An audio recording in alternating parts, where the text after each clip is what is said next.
Well, thank you. I am so happy to be here today. I've already been with the Micah conference this morning, and then I got to sit grown-up table for lunch, so that's good. But I loved being with those students. I'm so proud to be a neighbor of Cairn's and to see all that's happening at Cairn University, and just to have this resource in my own city. My wife and I live in Swarthmore, just kind of on the other side of Philadelphia. And so I love what Cairn is doing, hosting things like this event as well as the Micah conference. And I love what you all do. And I was reminded of it being with some of your students this morning. Every time I'm with high school students, I think, why don't I just do this all the time? And I'm sure you can explain to me why I do not do it all the time and can talk me off that ledge. But wow, I love the challenge of speaking. Actually, my favorite age is middle school, junior high, where there are just no filters at all, even just on nonverbal expressions. Like, you just know where you stand with these little creatures, for better or for worse. By high school, they've started to modulate a little bit, and now you all will be so wonderfully polite as I speak, no matter how good or bad it is. But wow, I love the way with kids I can't get away with anything. And the flip side of that is when you do connect, it's so powerful, and something really happens for them. So I believe in what you do, and I know that many of you probably don't get to spend as much of your days in direct contact with the students as you might want to, but what you resource and give direction to and guidance and vision to just strikes me as among the most important things any human being could give their lives to, and any follower of Christ could give their lives to. So thank you, and I hope that what I have to say in these next few minutes is encouraging and provocative. I think this framing of Christian schooling as discipleship makes a lot of sense, and it got me thinking about where I had experienced the most opportunity to engage in discipleship and to have discipleship both act on me and to sort of act on behalf of Christ in the discipling of others. And it became clear to me very quickly that it was an encounter with Scripture in my own life and work, that it was a very specific encounter with Scripture over a period of 10 years that was the place where I saw the deepest change happen, first of all, in my own heart and mind, but also in the lives of young students, in this case, college students. And so I got to thinking about this phrase we use, Bible integration, and the importance of integrating sort of a biblical vision into our curricula, and that's what I want to talk about. And the title that I passed along to Paul and to Todd for this talk was, How Much of the Bible Are We Integrating? If we are integrating the Bible into our teaching, into our life together as communities of schooling, how much of it are we actually managing to integrate into our discipleship? Because I think the more we can integrate, the more profound discipleship results we will see. But what it's going to take to integrate more of the Bible we may need to count the cost. Let's put it that way. So let me tell you about this experience that was so formative for me. I had the great privilege of being a campus minister with InterVarsity Christian Fellowship for 10 years at a small school in Boston named Harvard University. You might have heard of it. Not a place I went. I never even thought of going to Harvard. And I got there and found that it was in many ways a very engaging place, although there were moments where you realized it was an unusual place, such as when students found out I didn't go to Harvard. And sometimes their reactions would be interesting, like the freshman at dinner at a little table one dinner time with some students who found out I hadn't gone to Harvard and with complete innocence said, "Oh, that's funny, you seem smart." And no sting intended, just this assumption. Well, I guess you pulled it off really well, but clearly. So there are all these assumptions about life, all this sort of penumbra of privilege that come with being an undergraduate at that institution that accompanied you through life to even have the opportunity to be there.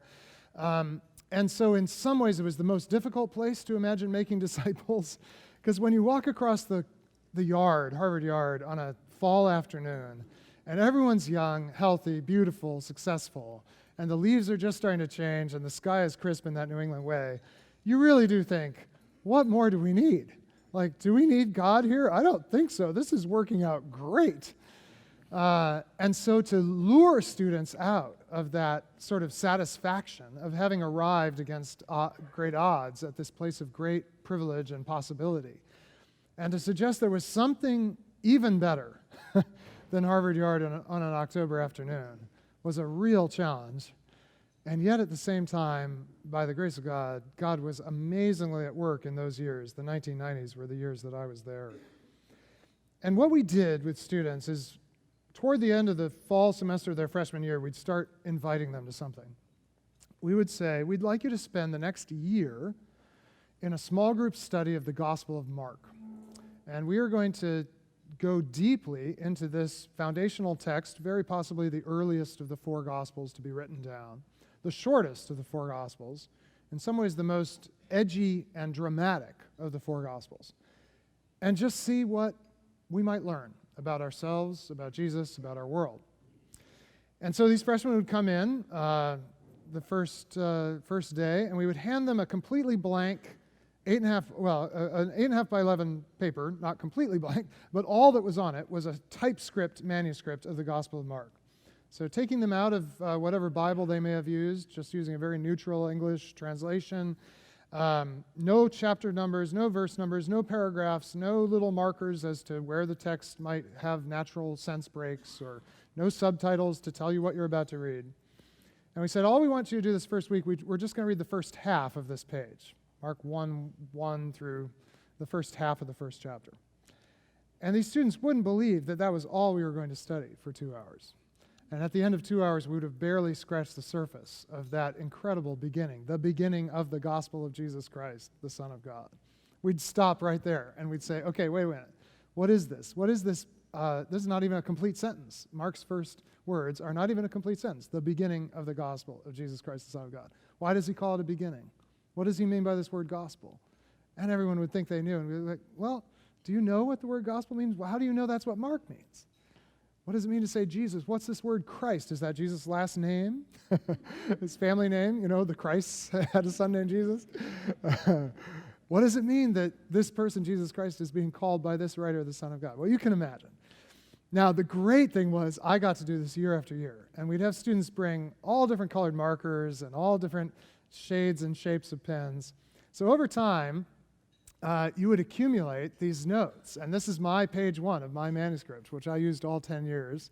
And actually, it's not, I don't know why, it's actually cleaner than I expected, but page 2 is even better, that as we would get into the story of Jesus with Simon and his brother, as you start digging into this text, you discover all these connections. So that's why we use the different colors and, connect boxes and draw things. And then you start writing questions in the margins and observations. What does this word unclean mean? And you discover there is so much in even the smallest piece of Scripture that can awaken your mind, that can touch your heart, that can surprise you, and that if you're willing to give yourself to it, can in a very real way change your life. I think there were two things that struck me as we went through this careful study of Mark year after year with students, and every year saw Jesus show up in students' lives in an extraordinarily powerful and unmistakable way. But there were probably more than two, but two things that struck me. One was that Scripture was a wilder thing than I had imagined. There were surprises hidden in Mark. There were troubling things hidden in Mark that you would never see if you just read through it quickly. That it had a kind of fruitful, generative quality that came from its unpredictable nature and from the deep structure that Mark and the other scriptural writers had placed in there that lurked beneath the surface, not obvious on the surface, but that Mark's brilliant arranging and juxtaposition of material gave rise to these incredible insights into ourselves, into our world, and into who this person, Jesus Christ, the Son of God, really was. The other thing I couldn't help noticing, I had majored in classics as an undergraduate. So I'd studied Greek and Latin, mostly Greek. And so I loved Greek, and I loved reading Greek. And so I would bring along my Greek New Testament to read Mark and, If students had a question about some word, I would turn to my Greek text and I would say, well, the word you see there translated as unclean in the Greek actually means unclean. So it's actually, it turns out not to help at all. Like, there are really smart people translating this into English. What am I going to find out, But I will tell you the thing I found out. Mark is terrible Greek.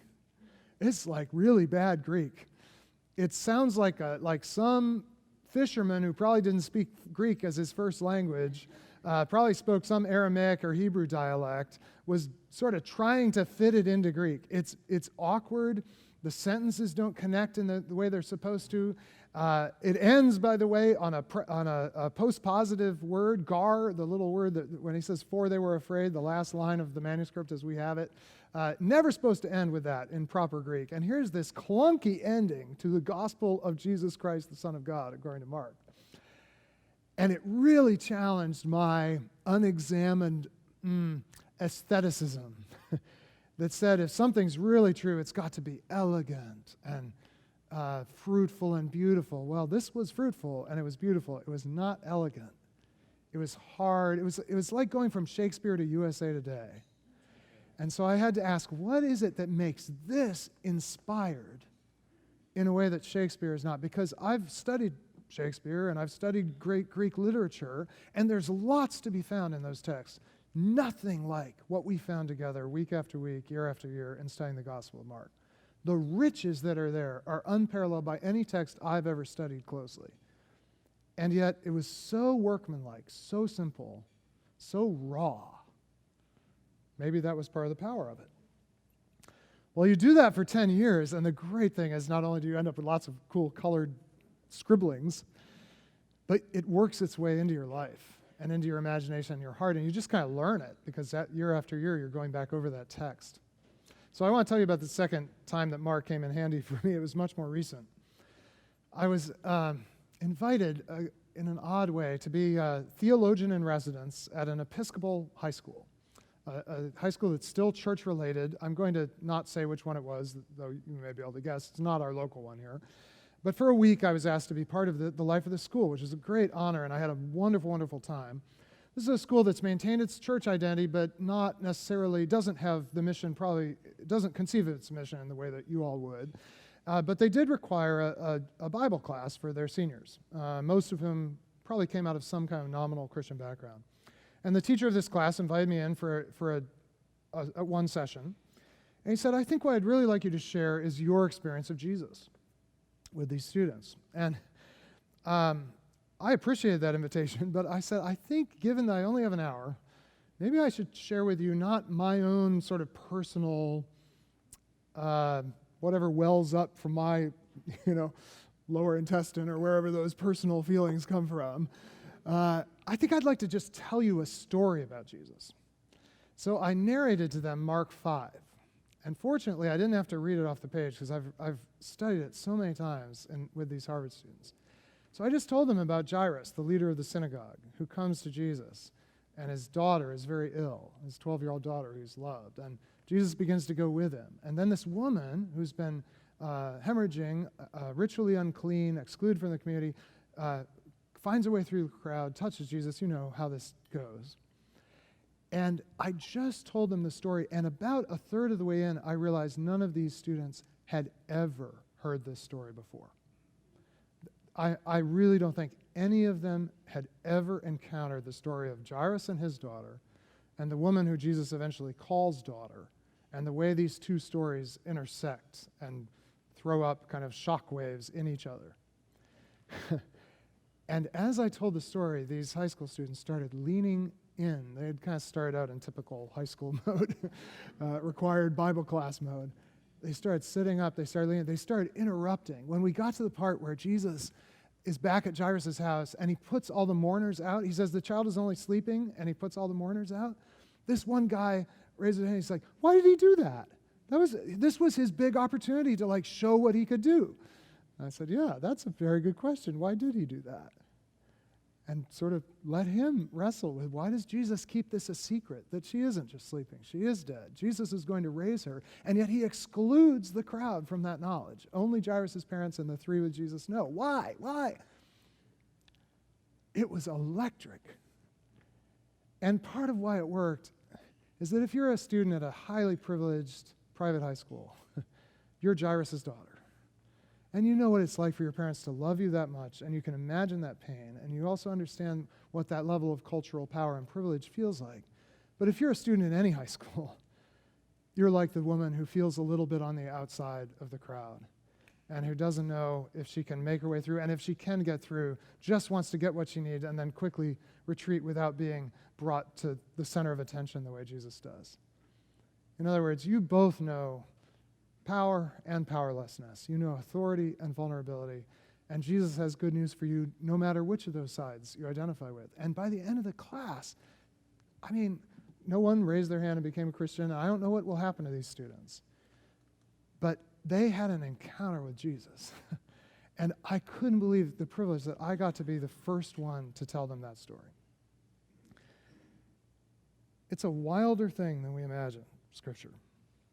And this makes me wonder about two things. This is what I want to spend the next few minutes on, and then we can have some conversation. First, I wonder if we're going to really integrate the Bible into everything we teach and every way we live, and if the Bible is going to be our tool of discipleship, I think we need to attend to how we read the Bible. We read the Bible, I've come to the conclusion, too fluently. We are too good at reading the Bible because the Bible, especially the New Testament, was meant to be read awkwardly. The Bible, to its original readers, was an awkward text in the following senses. First, many New Testament writers, like Mark, were not writing in their mother tongue. They were having to puzzle out, to some extent, every phrase and cadence. They may have had a fair amount of facility in Greek, and some of the writers have a great deal of facility, but many of them were not writing in their most natural language. It was an awkward process to get it into Greek. Most readers were not reading in their mother tongue. They might have acquired Greek at some point. It was the lingua franca of that world, but they were by no means as comfortable in it as I am comfortable in the language of English. And every reader of the first text was reading a highly awkward written artifact. No punctuation, no spaces between words, letters all written in capitals. You had to puzzle it out. It slowed you down. For all the first readers of the New Testament in particular, but also the Hebrew Bible with its lack of vowel pointings in Jesus' time, the necessity to figure out how am I going to pronounce that combination of consonants with the proper vowels as you read through this long, big, awkward scroll. It was a difficult endeavor to read the Bible. But we read too easily. We read incredibly fluently. In fact, we, North Americans and other sort of westernized people who have acquired full literacy, we read probably more content than anyone has ever read in history. We have more words coming through on our screens. And even though you may not think of your students as big readers, they actually are processing more text than any human being has ever had the opportunity to process on a daily basis. And we're very good at it. Now, I know some of you teach reading at certain stages and you think, my students are not very good at it.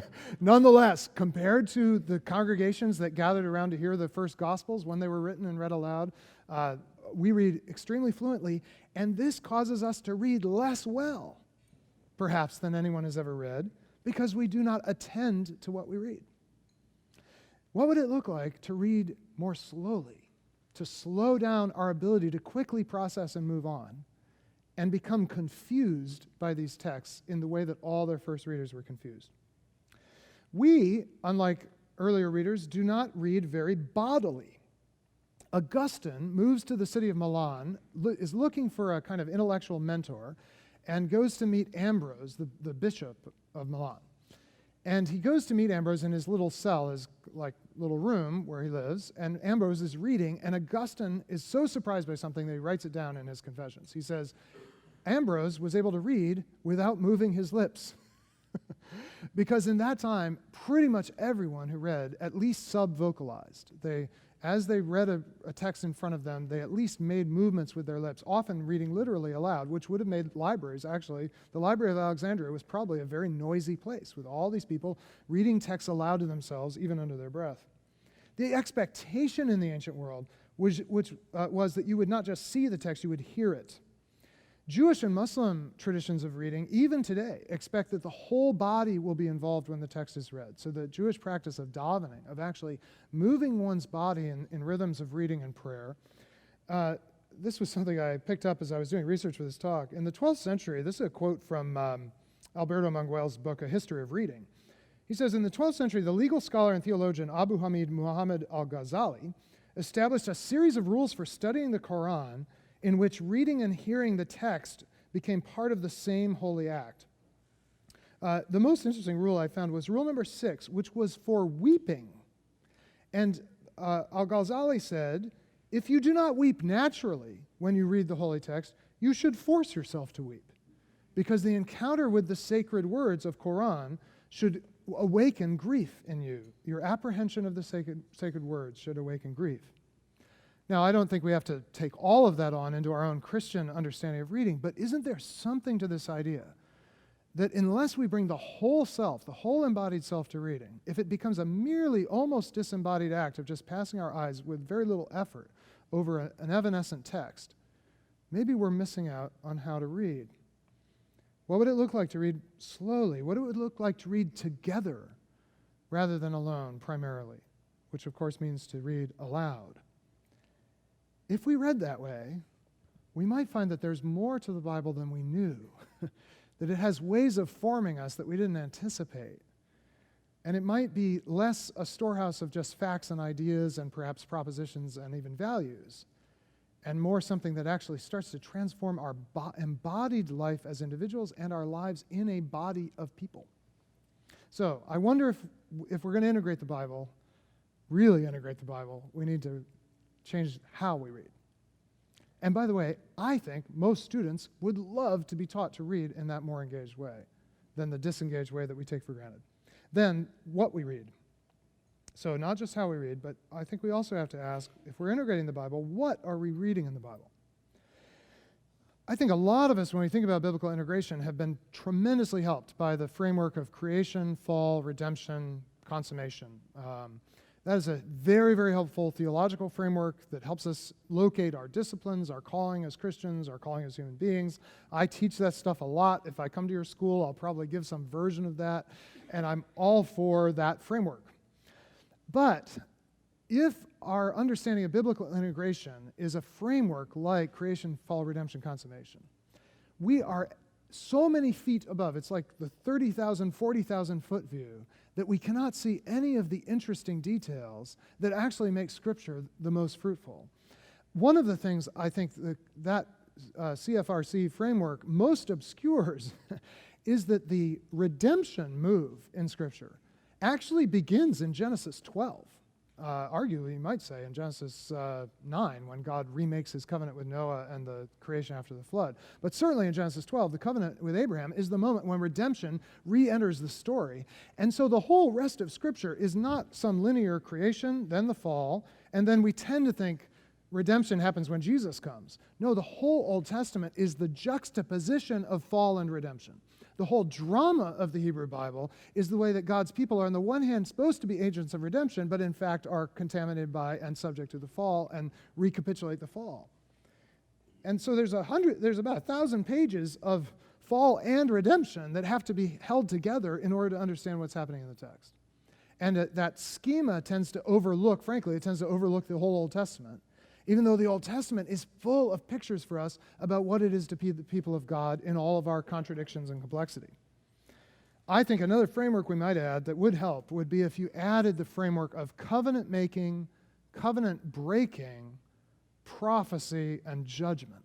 Because that's a pattern that happens over and over in the Hebrew Bible, that God makes a covenant, but God's people chafe under the terms of the covenant or want to make side covenants. God sends prophets to warn, God judges, and ultimately the people suffer the consequences of breaking the covenant. And that helps us dig deeper, at least, into the text, but I'm not sure even that framework does justice to everything we see. So how much of the Bible are we reading? Are we reading it carefully enough to catch the difficulty in it? This last weekend, I led a study of Genesis 9, where God remakes the covenant with Noah. And this is a very vulnerable thing to say as an executive editor of Christianity Today, or whatever, or someone who's presuming to take up your time talking. I read Genesis 9, and I'm sure I knew this at some tacit level, but for the first time I saw that Genesis 9, in like a dozen to between 12 and 15 ways, recapitulates Genesis 1. The language of image bearing is there. The language of being fruitful and multiply is there. The language of blessing. And it's a repetition of Genesis 1 because God has to kind of recreate at this point. And yet there are these troubling additions. Now it says the animals of the land will live in fear and dread of you. The word blood is used 4 times. There's no blood in the beautiful initial creation narrative. And yet in Genesis 9, blood is a central concern, both animal and human blood. I have been a teacher in Israel for how many years? I do not know these things. I never noticed that Genesis 9 is this recapitulation because I hadn't read closely enough. Are we reading the realistic narratives of Scripture, the histories that show us people acting at their best and their worst? Are we reading poetry as poetry? Are we reading lament? Are we reading imprecation? Happy is the one who dashes your little babies against the stones. Or how do we integrate that? And this leads, of course, to the fact that to fully attend to the Bible is to attend to the disintegration that is present in the Bible. I end one section of my book, Playing God, with this kind of long thing on Joseph and how wonderful Joseph's stewardship of power was. Joseph started out not knowing how to steward power. He had these dreams of power, but he had no idea how to really handle it. His brothers clearly saw this and didn't like him much for it. But Joseph eventually ends up with great power in Egypt, and he stewards it well. I still would say this. And I went into this at some length in my book. And then once the book was off to the publisher, I was teaching on this somewhere, and someone came up and pointed out to me this little line near the end of the Joseph story, in the end of Genesis, where it says, Joseph, after a certain number of years, as the famine was in its worst phase, said, you know, Pharaoh, rather than just asking for payment, Pharaoh could actually acquire the land of all of Egypt in return for the grain that we've stored up. And the writer says, thus Joseph enslaved all the people of Egypt. Now, when the writer of Torah, who's about to tell you, and then almost literally on the next page, about how the Hebrews become enslaved, and then is going to tell you how God liberates the Hebrews from slavery, when the writer of Torah says, thus Joseph enslaved all the people of Egypt, that is not a compliment, even though it speaks well of Joseph's administrative acumen and aspiration. And I'd missed it. Even though that disintegration, that tension between Joseph, the good steward of power, and Joseph, the one who allows Pharaoh to become an absolute dictator who can usurp power, is central to understanding the arc of the text. I had missed it because I don't like to look for disintegration in the text. If we haven't integrated the lust of David, the manipulation of Joab, the eloquent folly of Eliphaz the Temanite in Job 4, who goes on in such beautiful cadences about the goodness of God, and then is told at the end that all of his words are utter foolishness. If we haven't integrated the abashed silence of Job in Job 42, the weeping of the people as Nehemiah reads the law, the world weariness of Koheleth, and the intoxicated delight of the lover of the Song of Songs, if we haven't integrated the disintegration along with the beauty, we risk making an idol of the biblical text, something that operates under simple rules, under our control, rather than a tremendous, sometimes terrifying record of how right and how wrong the world has gone. So that's my provocation for us. What would it look like to change the way we read, and having done that, to change what we read? That's probably enough.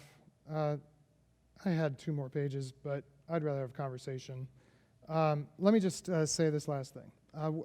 One thing that will happen when we do that, we will both start to see how Scripture speaks so directly to our world in ways we hadn't expected. We will also start to see ways in which our world is so different from the world of Scripture. And that's actually the beginning of theological thinking.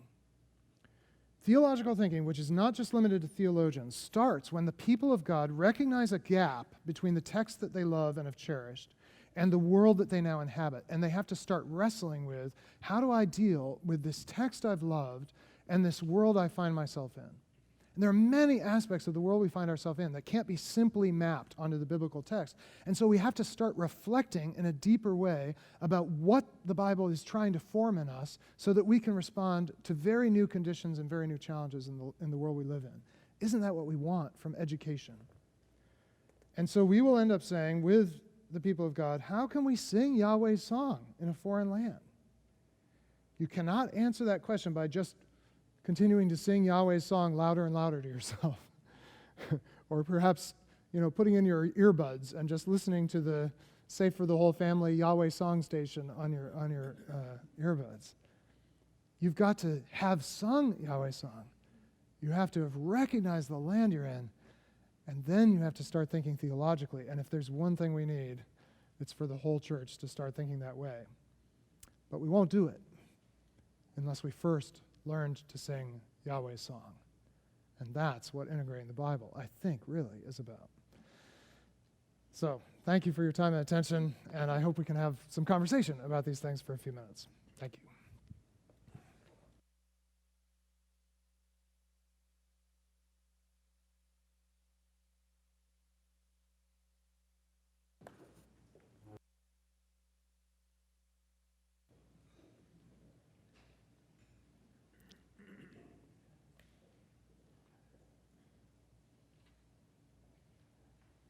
Yes. Do you have an example of how you use some of the disintegrating texts Huh. with students?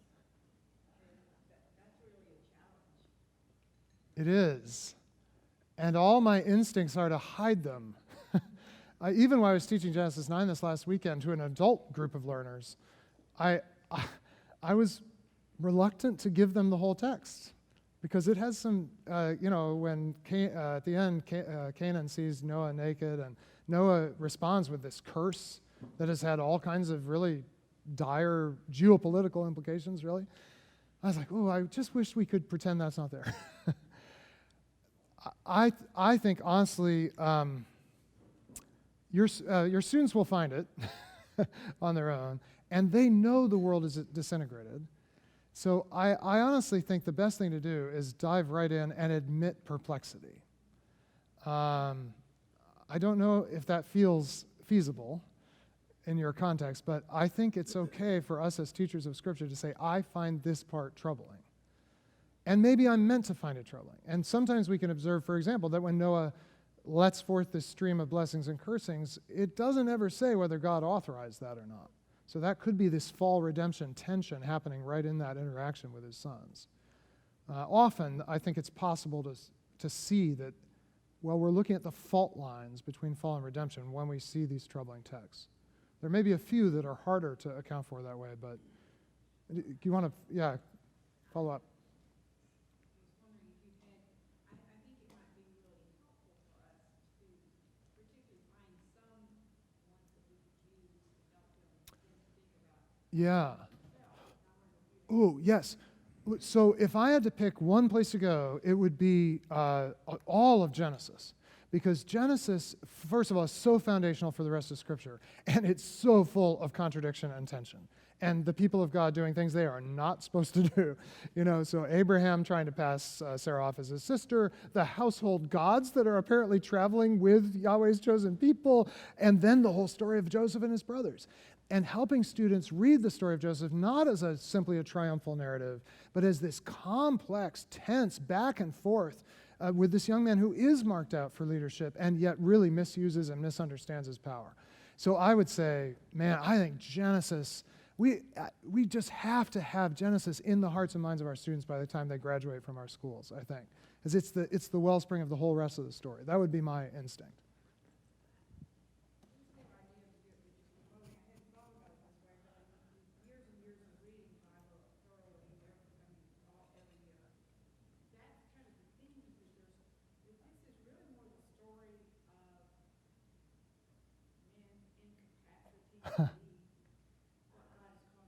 Wow.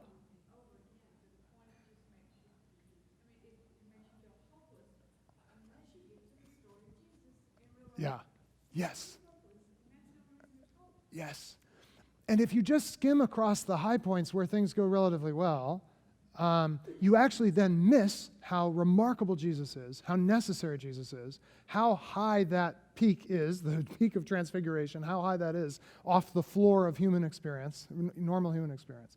And you also lose all the realistic nature of it. It just becomes this series of little high points without all the true texture of it. Yeah, that's a great observation.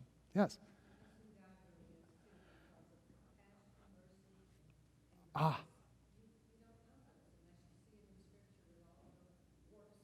Yes.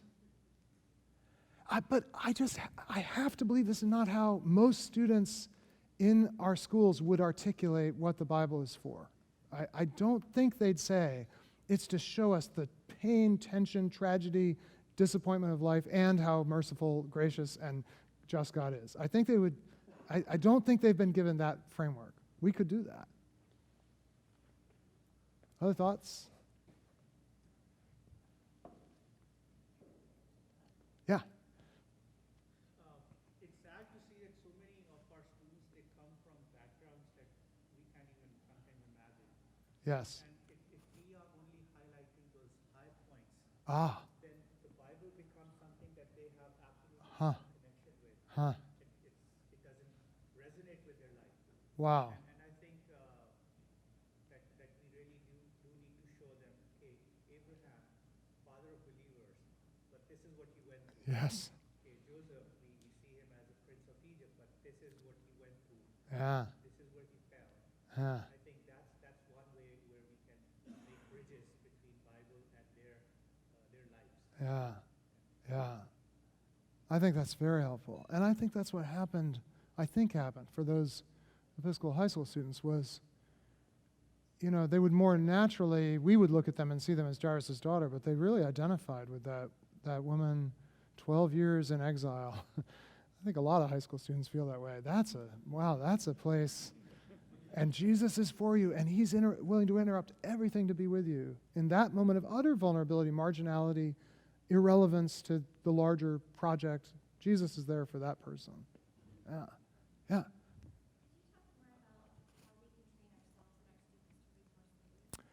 Yeah, that's a great question. So I think that there are there are many different ways to do this. One that I've found useful, I'm sure many of you know it, that I've learned from some friends in recent years, is a very ancient practice called Lectio Divina, where you take a short passage of Scripture, enough that you can absorb it in a quick reading or a brief reading. And the way that my friends and I often do this is we read it 4 times. And so we read it aloud, someone reads it aloud, and then we are just silent. Then we read it aloud again, and this time people can offer up a single word that they heard in that text that connected with them, or perhaps a phrase. Then we read it aloud again, and after that we have a more general, open time of what did you notice or what seemed to be speaking to you, and then read it again a final time.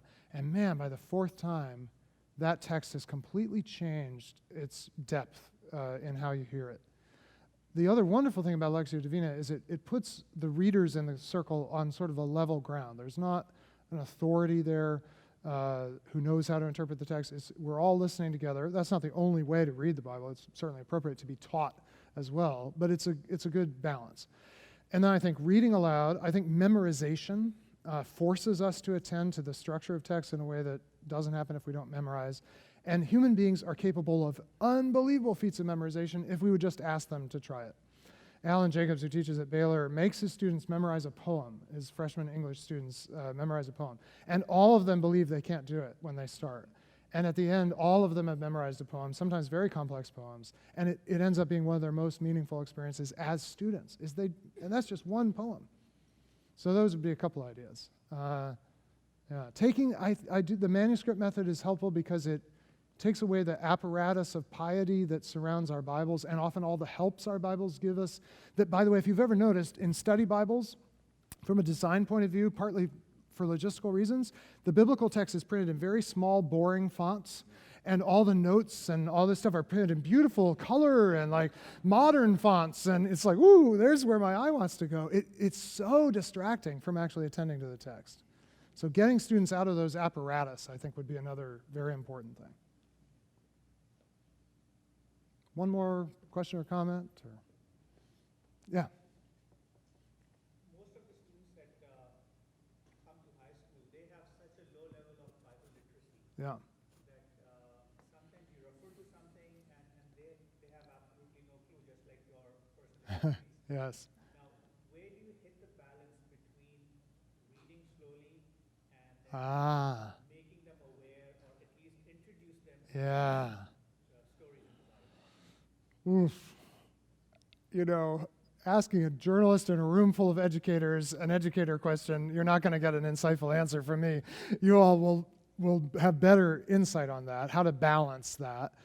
There's obviously a place for giving students kind of a synoptic, view and an overview, just to be able to have sort of scaffolding, as we say, to understand the individual texts.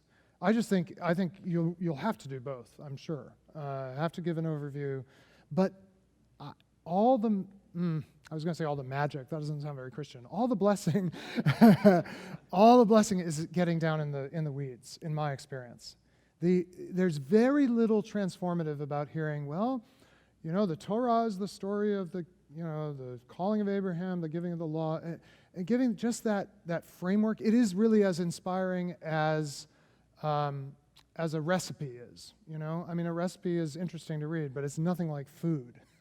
Or it's as inspiring as if we took all the architectural elements out of here except the structure. And we would be able to see the shape of the structure and see eventually it could be a building, but we wouldn't want to live in it. It wouldn't move us in any way. It wouldn't provide for anything. So I just would say, this is why I have developed reservations about creation, fall, redemption, consummation, because if you stay at that level, all you're giving is like structural engineering plans, when all the beauty of it and the surprise and wonder of it and relevance of it is how that got worked out in the life of Peter, the fisherman who was the brother of Andrew. What was it like to be that guy at that moment in God's intervention in history? And that's where we are. We're not the architects. We don't fly at 30,000 feet. All of us are living these complicated, vulnerable lives. And where we meet the Bible's characters and voices is at that level of texture and humanity, I think. Well, I know you have many other things happening today, but I'm so grateful, most of all, for the chance to be with your students, I have to say, across the way, but also very grateful for this time together. Thank you.